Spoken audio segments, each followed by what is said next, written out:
함께 나눌 말씀의 제목은 나의 소망은 오직 주님께. 다 같이 한번 따라 하십시다. 나의 소망은 오직 주님께. 여러분, 오늘부터 우리는 교회력으로 2017년 새해를 시작하는 대림절기로 들어갑니다. 음력 새해가 양력보다 한 달쯤 늦게 시작되는 것과는 반대로 교회력은 양력보다 한 달쯤 앞서서 새로운 한 해가 시작되고 있습니다. 그러면 오늘 대림절 첫 주일은 교회력으로는 신년 정월 초하루인 셈입니다.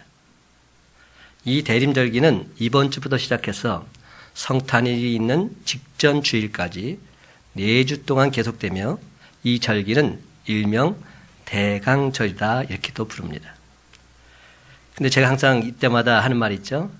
대강 지키라고 해서 대강절이 아니라는 겁니다. 대강절의 의미가 뭐죠? 주님의 강림을 기다리는 절기. 대강절. 주님의 강림을 기다리는 절기. 그렇다면 대림절은 뭡니까? 응용을 좀 해보시면 주님의 임재를 기다리는 절기. 그것이 대림절입니다. 우리가 대림절을 맞이하면서도 이 대림절이 뭔지 그 의미도 모르고 맞이할 때가 있어요.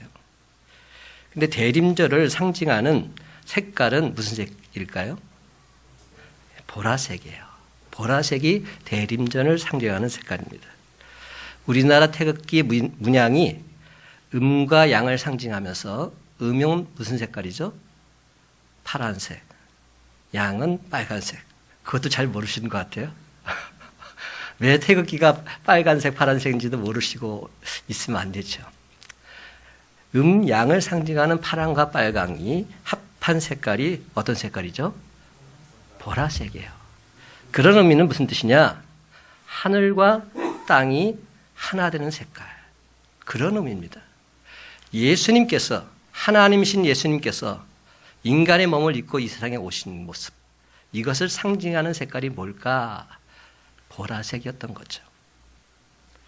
이는 하나님이 사람의 몸을 입고 오신 역사적 사건을 상징하는 색깔입니다. 그러므로 이 대림절의 상징색인 보라색은 설렘과 동시에 겸손과 근신을 상징하는 색깔입니다. 그래서 이 대림절은 성탄을 축하하는 기쁨의 절기이기도 하지만 엄숙한 분위기에서 자신의 죄와 허물을 참여하는 겨울철의 사순절이다 이렇게도 불립니다. 겨울철의 사순절.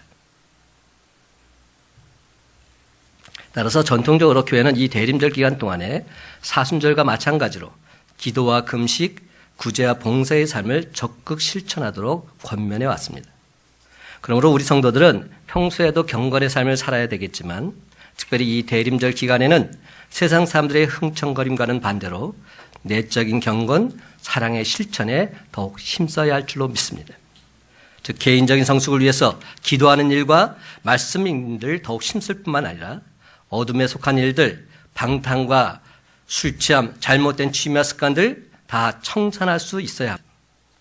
사랑하는 성도 여러분, 이번 대림절에는 더욱 경건 훈련에 힘쓰면서 자기 이익만을 챙기던 삶을 벗어버리고 이웃과 사회를 위해서 자신이 가진 것을 내어놓고서 사랑의 삶을 온전히 실천하는 저와 여러분의 삶이 다 되시기를 예수님의 이름으로 간절히 축원합니다. 그런데 여러분, 이 대림절 기간에는 어둠 가운데 있는 세상이 예수 그리스도로 말미암아 점차 밝아짐을 상징해서 매 주일마다 초를 하나씩 켜놓는 그런 전통이 있습니다. 이렇게 하나씩 더 가던 촛불이 성탄절이 들어있는 주일에 이르러서 4개의 촛불로 생기게 됐죠. 이들 초 자체의 색깔도 조금씩 변화해 갑니다. 맨 처음엔 보라색에서 점점 이 색깔이 연해집니다. 그래서 보라색, 분홍색 점점 연해져서 마지막에 무슨 색이 될까요? 흰색. 맞아요. 흰색으로 바뀝니다. 엄숙함과 근신에서 기쁨과 환희로 나아감을 보여주고 있습니다. 흰색의 의미는 주님께서 오셨다, 기쁨의 색 아닙니까? 그리고 주님께서 다시금 재림하셨다 기쁨의 생기 바로 흰색인 것이죠. 이 촛불의 의미는 각각 다 의미가 있는데 첫째 주에 켜는 촛불은 무슨 주님을 말할까요? 소망의 주님. 이제 답이 축축 나와야 돼요. 두 번째 주에 켜는 촛불은 무슨 주님? 평화의 주님. 지금 컨닝하시는 분들도 있어요. 세 번째 주일의 촛불은 사랑의 주님. 네 번째 주일은 뭘까요? 기쁨의 주님. 기쁘다 구주 오셨네. 만백성 맞으라. 다 의미가 있는 겁니다. 그래서 제가 다음 주에는 어떤 주님을 제가 전할까요? 평화의 주님을 전하겠죠. 그 다음 주에는 사랑의 주님. 근데 공교롭게도 항상 우리 행복 나눔 축제를 할 때 되면 꼭 사랑의 주님을 전하는 절기가 돼요. 그래서 항상 행복 나눔 축제 때는 제가 사랑의 주님을 선포하게 되지요. 다 의미가 있는 겁니다. 그러므로 여러분, 대림절 첫날인 오늘부터 그리스도의 빛이 들어오기 시작해서 다가오는 성탄절에는 저와 여러분의 마음과 삶이 맑고 밝고 환한 예수 그리스도의 빛으로 가득 넘쳐나게 되시기를 예수님의 이름으로 간절히 축원합니다. 그렇습니다. 오늘은 그 빛을 기다리는 대림절 첫날입니다. 그런데 지금 대한민국은 참으로 안타깝게도 박근혜 대통령의 퇴진을 주장하는 성난 촛불들로 인해서 풍전등화 같은 상황에 빠져 있습니다.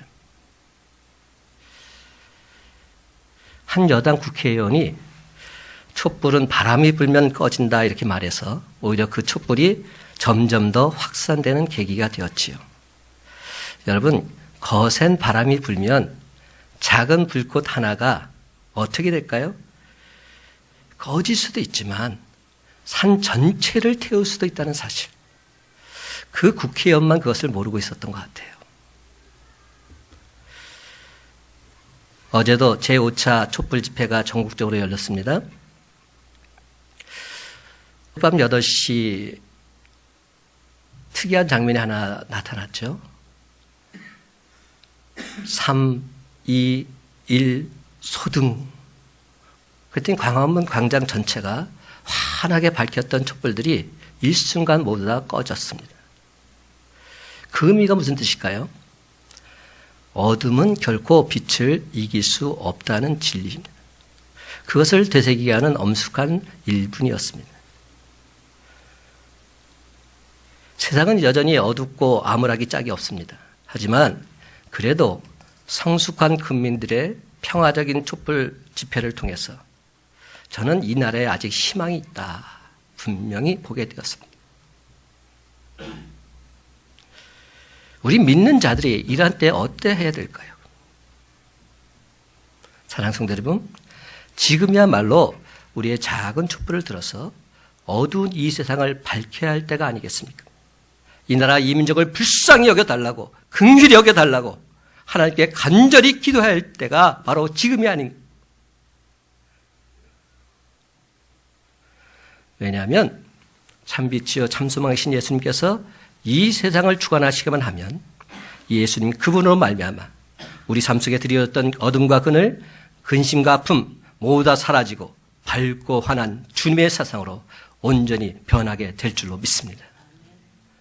여러분, 지금이야말로 나라와 민족을 위해서 우리가 함께 기도해야 될 때입니다.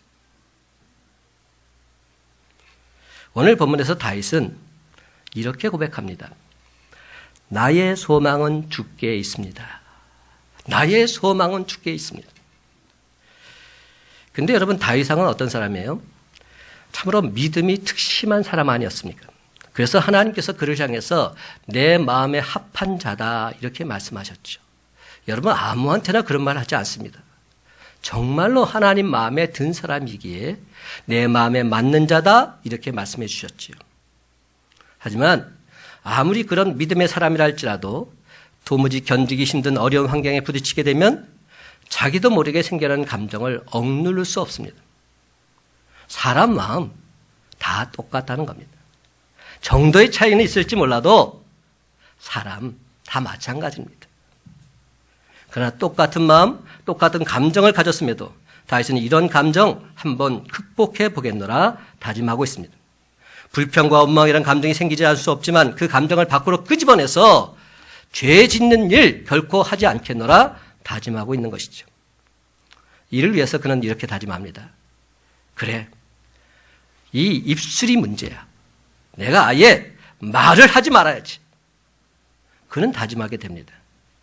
어떤 말이든 말을 하다 보면 자기 감정이 드러날 수 있으므로 다윗은 원수들 앞에서 아예 자기 입에 재갈을 물리고 벙어리가 되겠노라 결심하게 된 것이죠.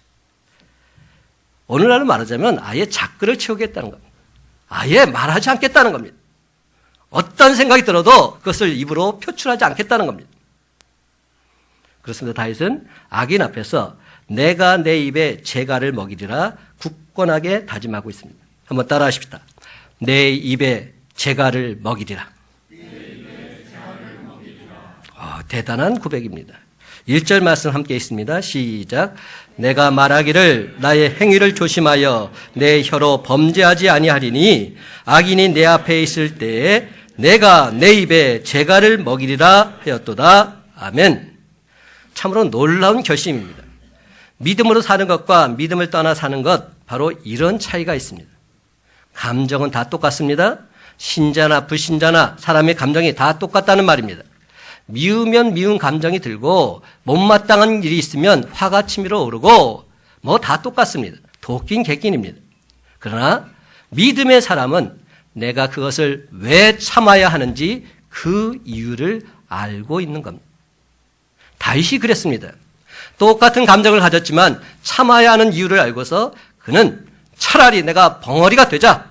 그게 나를 위하는 길이다. 이렇게 결정했던 겁니다. 그렇습니다. 마음을 다스리는 사람이 참으로 지혜로운 사람이요 진정 성공한 자라 말할 수 있습니다. 그런데 이 마음을 다스린다는 것 마음대로 되지 않습니다. 우리나라에서 옛적에 여자분들이 시집을 가면 333 법칙을 적용하라고 그랬죠.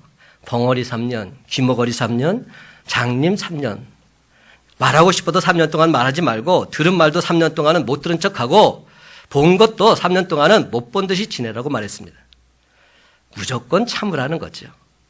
그런데 그렇게 무조건 참다 보니 어떻게 됩니까? 그 아픔이 쌓이고 쌓여서 화병이 됩니다. 오늘 다윗도 마찬가지인 것 같아요. 내가 내 입에 재갈을 먹이리라 이렇게 다짐했지만 내가 침묵하겠다, 내가 차라리 벙어리가 되겠다 이렇게 결심했을 때 하나님께서 평안을 주시면 얼마나 좋겠습니까? 하나님께서 참을 수 있는 인내력을 더해주시면 얼마나 좋겠습니까? 그런데 그게 아닙니다.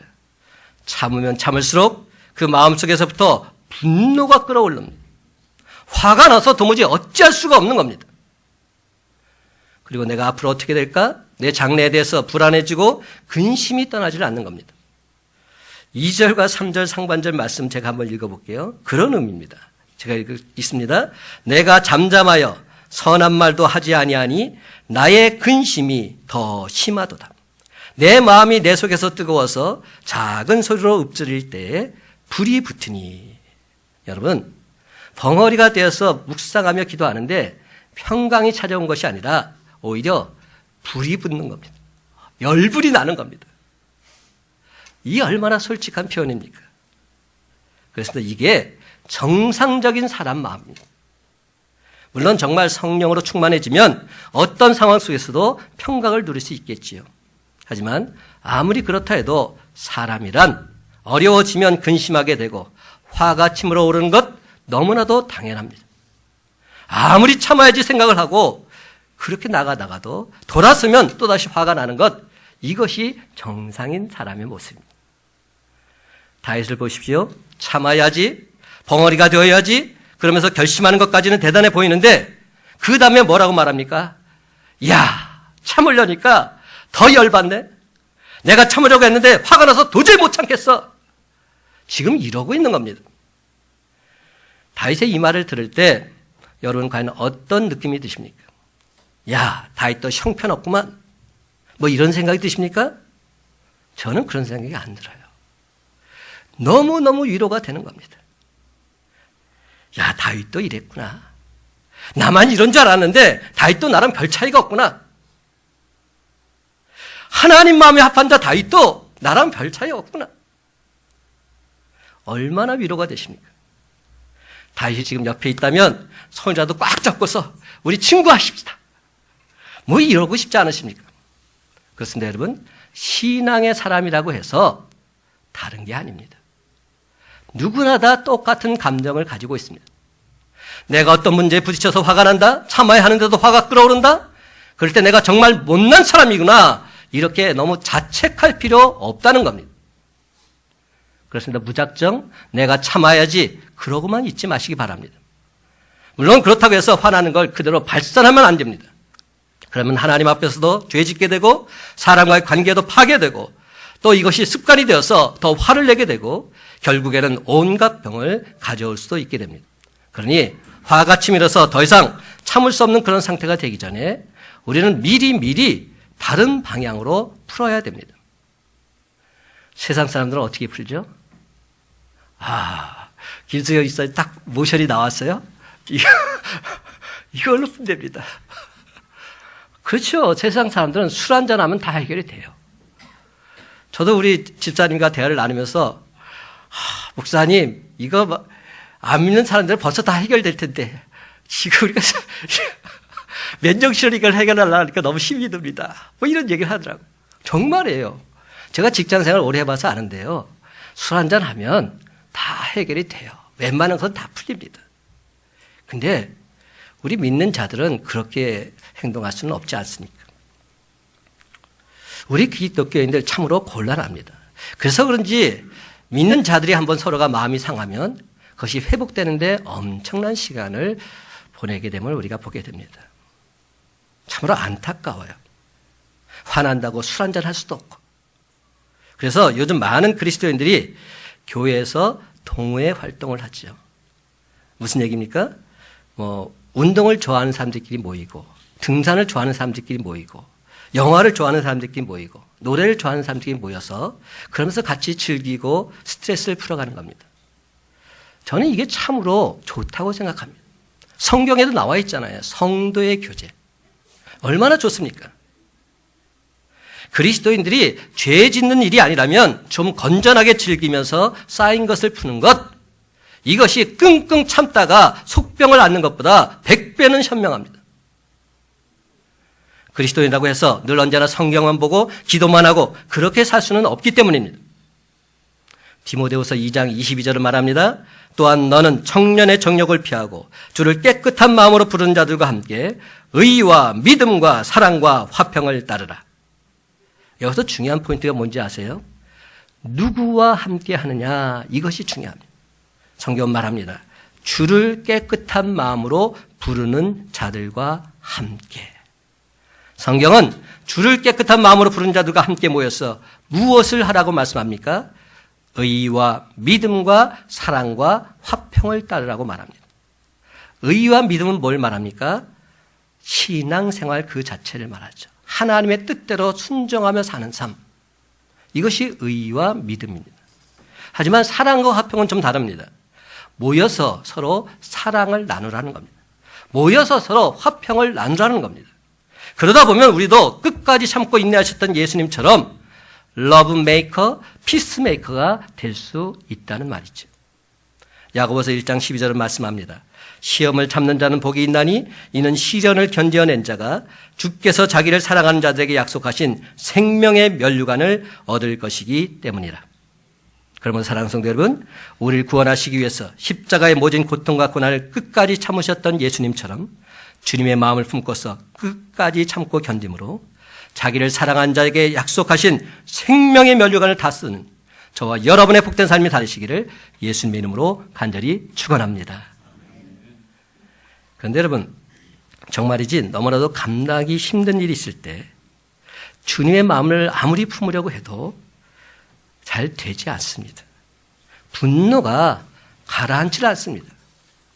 무진장 참으려고 애쓰고 힘써도 되질 않습니다. 다윗은 그 순간 무엇을 했을까요? 오늘 성경을 보면 기도했습니다.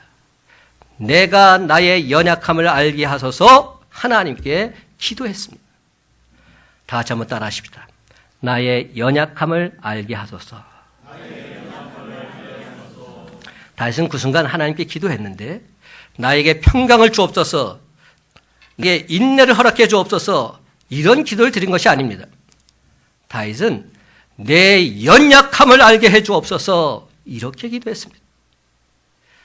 다 같이 3절 하반절부터 4절까지 한 몫으로 읽길 원합니다. 나의 혀로 말하기를, 시작. 나의 혀로 말하기를 여호와여 나의 종말과 연한이 언제까지인지 알게 하사 내가 나의 연약함을 알게 하소서. 아멘. 여러분, 내가 얼마나 연약한 존재인지, 인생이라는 게 얼마나 짧고 가련한 존재인지, 하나님께서 함께 하시지 않으면 얼마나 험하게 사라질 물거품 같은 그런 존재인지 그걸 좀 깨닫게 해달라고 하나님께 기도한 것이죠. 다윗이 이렇게 왕이 되어서 힘이 생기고 모든 사람들이 복종하니까 자기가 좀 대단한 존재인 것처럼 착각하게 되었습니다. 그래서 군사가 얼마나 되는지 숫자도 한번 세어보고 무기가 얼마나 좋은지 확인도 해보고 그러면서 목에 힘도 주고 싶었습니다. 그러나 사실 인생이라는 게 어떻습니까? 다윗은 고백하지요. 5절 상반절 보면 주께서 나의 날을 한 뼘 길이만큼 되게 하심에 나의 일생이 주 앞에는 없는 것 같사오니. 여러분, 이 고백이 어떤 고백인지 아세요? 손바닥 넓이가 얼마나 됩니까? 요거 얼마 안 되잖아요. 내 인생이 바로 이것밖에는 안 된다는 겁니다. 참으로 기가 막힌 표현입니다. 또한 5절 하반절을 보면 사람은 그가 든든히 서 있는 때에도 진실로 모두가 허사뿐이니이다. 자기 딴에는 지금 든든하게 서 있는 것처럼 보이는데 다 허당이라는 겁니다. 그리고 6절에서 말합니다. 진실로 각 사람은 그림자같이 다니고 헛된 일로 소란하며 재물을 쌓으나 누가 거둘는지 알지 못하나이다.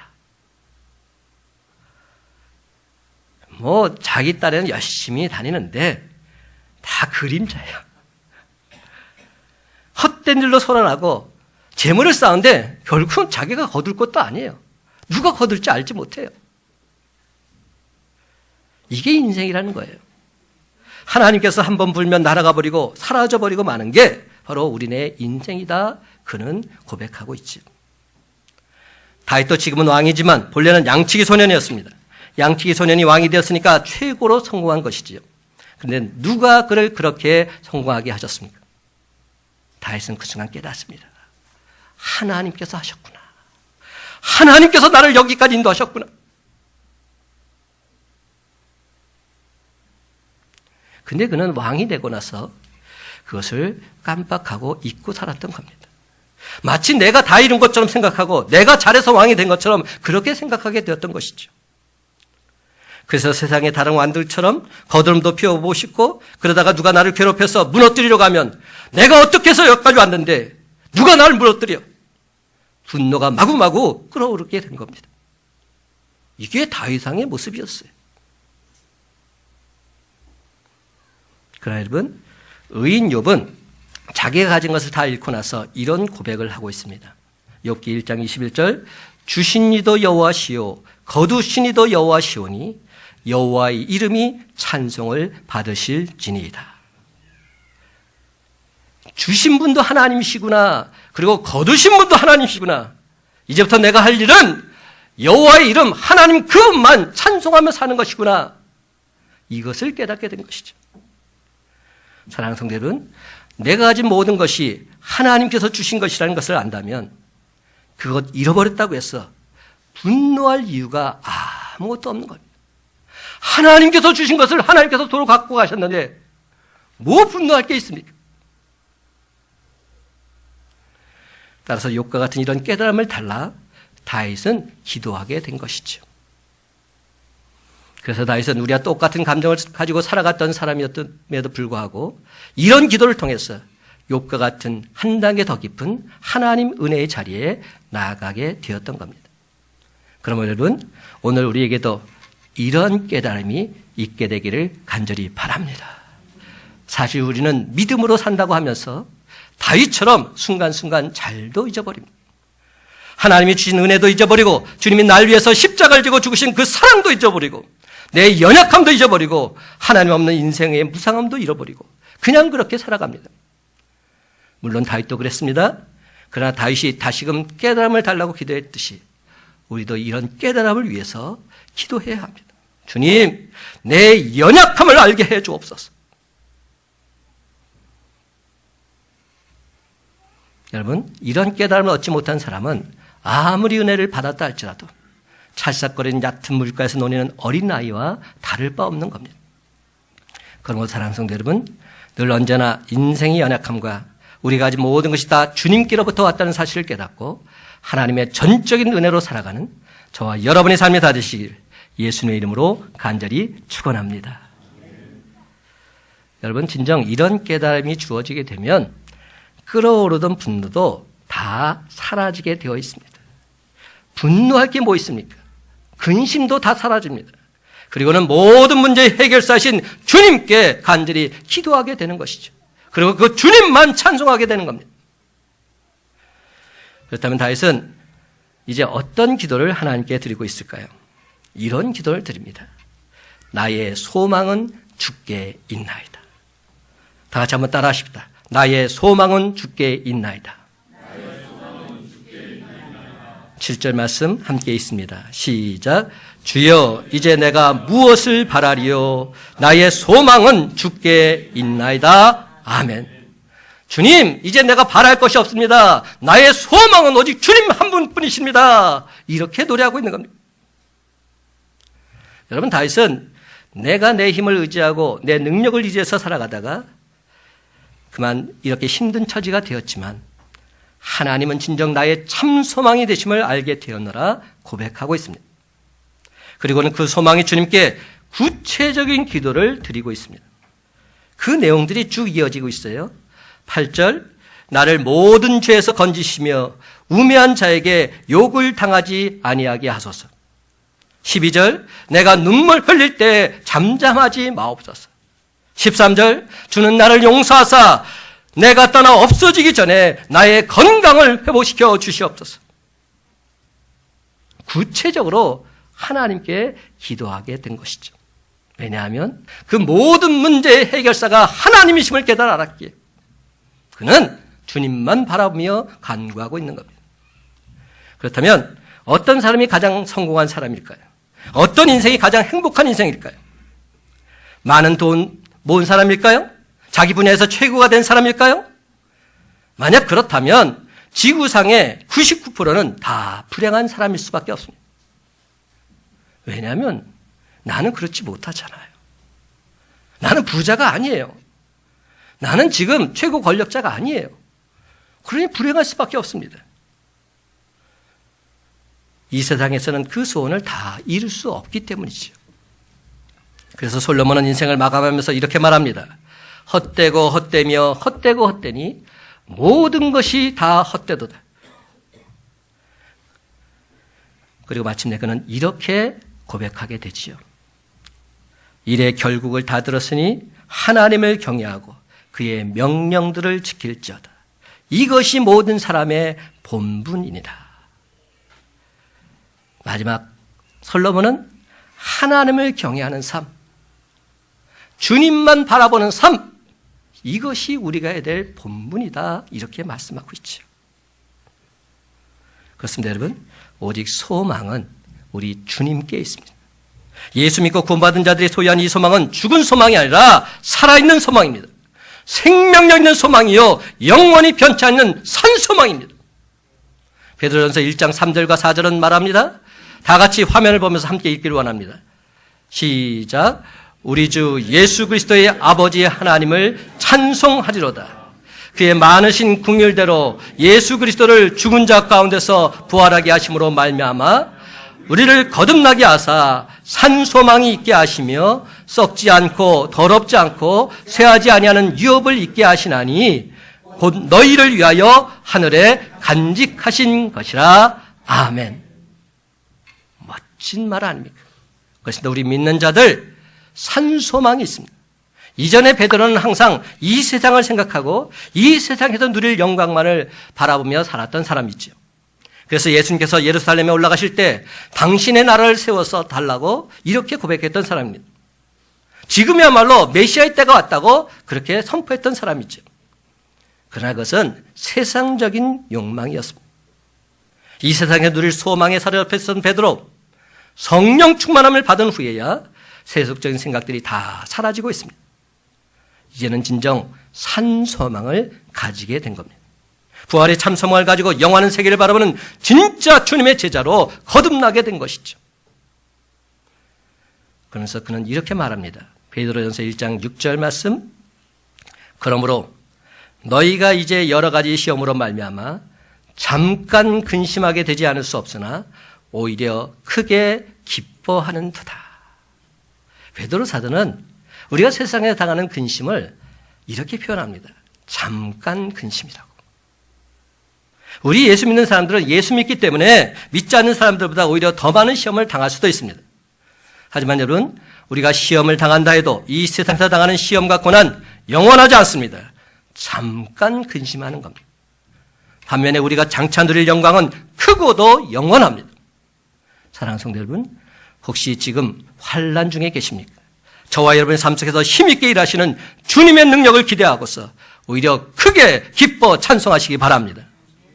고린도후서 4장 17절은 말합니다. 우리가 잠시 받는 환난에 경한 것이 지극히 크고 영원한 영광에 중한 것을 우리에게 이루게 함이니라. 사도 바울 역시 잠시 받는 환난에 경한 것이다, 이렇게 표현합니다. 그렇습니다, 여러분. 우리가 이 세상에서 받는 환난과 시험은 잠깐 받는 것입니다. 아주 가벼운 것입니다. 그러나 여러분, 이 세상에서 고난당하는 것 전혀 두려워하지 마시기 바랍니다. 이 세상에서 받는 고난, 장차 받을 영광과 비교조차 할 수도 없습니다.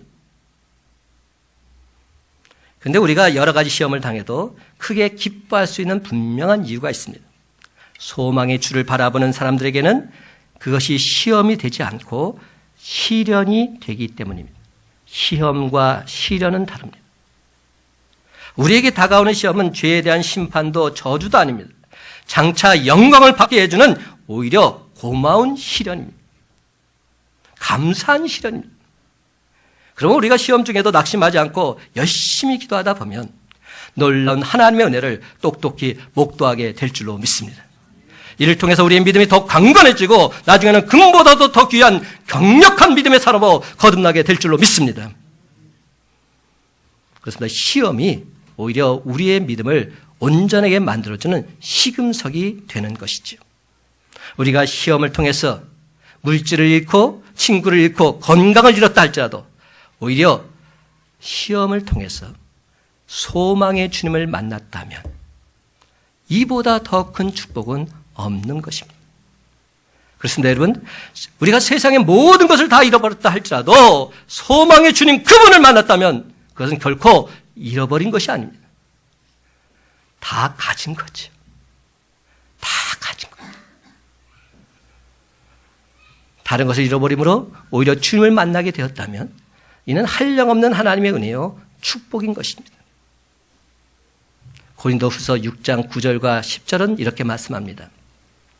무명한 자 같으나 유명한 자요, 죽은 자 같으나 보라 우리가 살아있고, 징계를 받는 자 같으나 죽임을 당하지 아니하고, 근심하는 자 같으나 항상 기뻐하고, 가난한 자 같으나 많은 사람을 부유하게 하고, 아무것도 없는 자 같으나 모든 것을 가진 자로다. 예수님을 가진 자는 모든 것을 다 가진 자입니다. 예수님을 잃은 자는 모든 것을 다 잃은 자입니다. 우리가 환난과 근심과 걱정 속에서 주님을 만났다면, 주님을 가졌다면 우리는 이미 다 가진 자들입니다. 그럼 우리는 그 주님께 감사 찬송 돌리지 않을 수 없습니다. 이제 말씀을 맺습니다. 사랑하는 성도 여러분, 이제부터는 날 구원하신 우리 주님께 소망을 두며 사시기 바랍니다. 상처받은 치유자신 예수님 그분으로 말미암아 참된 유라 평강을 맛보면서 모든 영광과 찬송을 하나님께 돌리며 사시기 바랍니다. 그렇습니다, 여러분. 나의 소망은 오직 주님께 있노라 고백했던 다윗처럼 우리 주님께 참 소망을 두고서 이 험한 세상을 당당히 헤쳐나갈 때 마침내 소원의 항구에 다 다다르는 저와 여러분의 복된 삶이 다 되시기를 예수님의 이름으로 간절히 축원합니다.